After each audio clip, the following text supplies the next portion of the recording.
The village that refused to exist, Baldoon. The land was never meant to be empty. Long before roads cut across the wetlands, before houses stood against the cold Canadian wind, before human voices echoed across the marsh, the earth beneath Baldoon existed in silence. It watched. It waited. And when settlers arrived, it responded.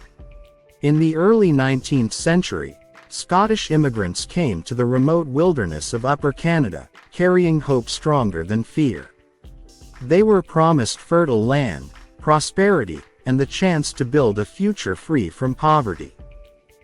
Baldoon was supposed to be that future. Located near modern-day Wallaceburg, the settlement was surrounded by vast marshlands, thick forests, and endless skies. It was isolated, but isolation did not frighten pioneers. Isolation meant opportunity. Families built homes with their bare hands. They planted crops. They cleared land. They believed they were alone. They were wrong. At first, nothing seemed unusual. The wind blew through tall grass. Animals moved in the distance. Water shifted beneath the marsh surface. Everything behaved as nature should.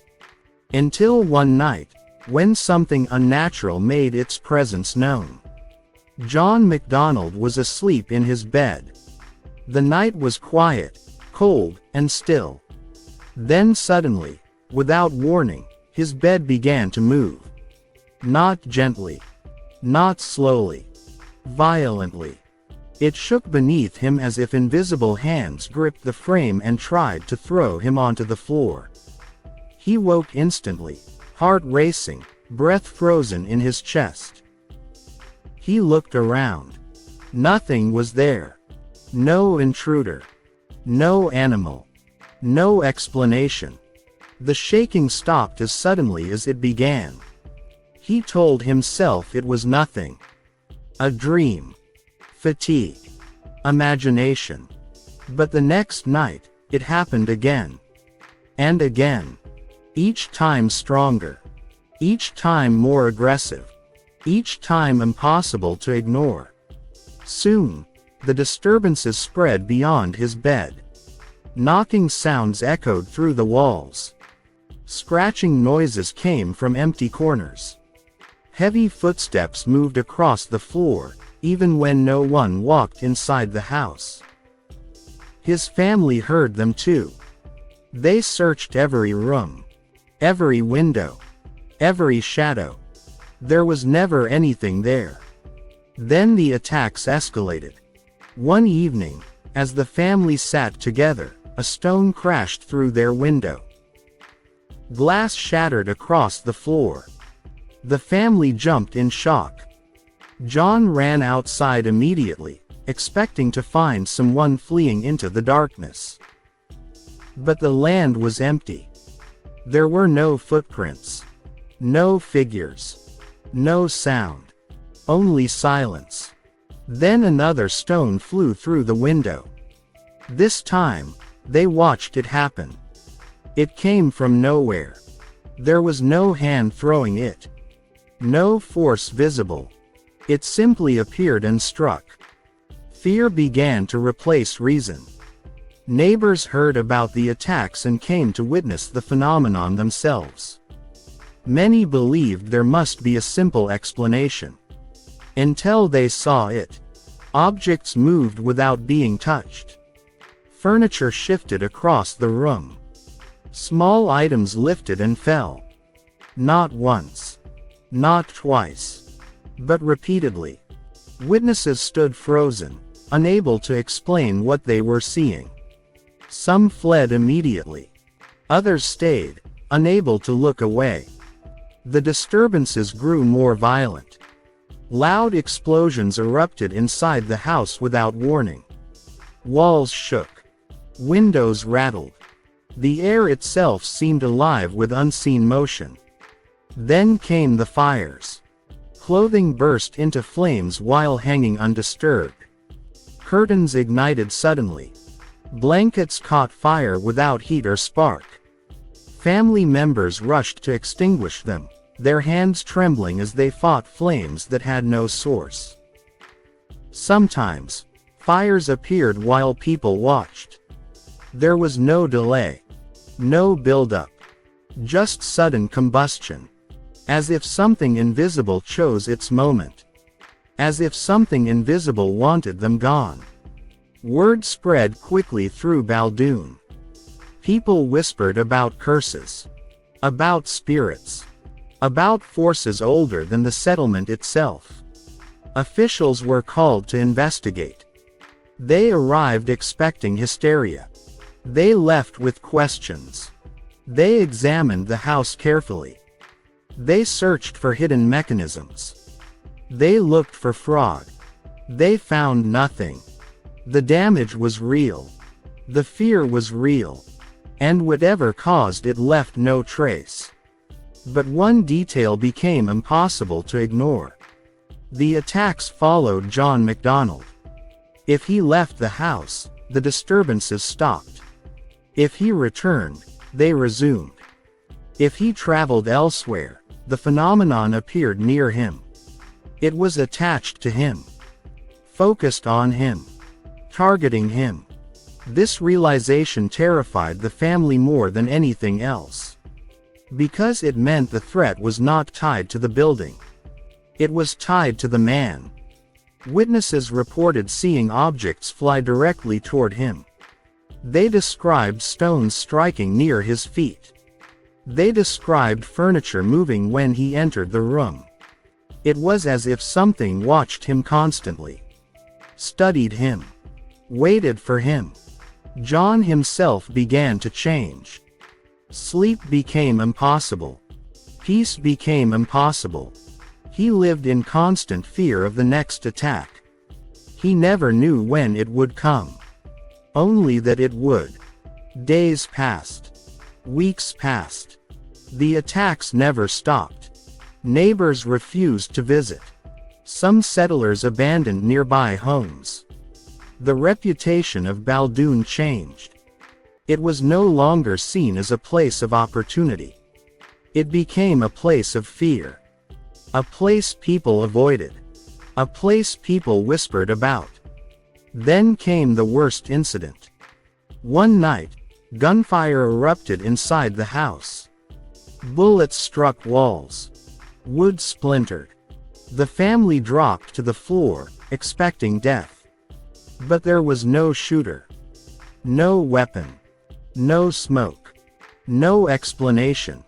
The bullets appeared as mysteriously as everything else. Investigators examined the damage.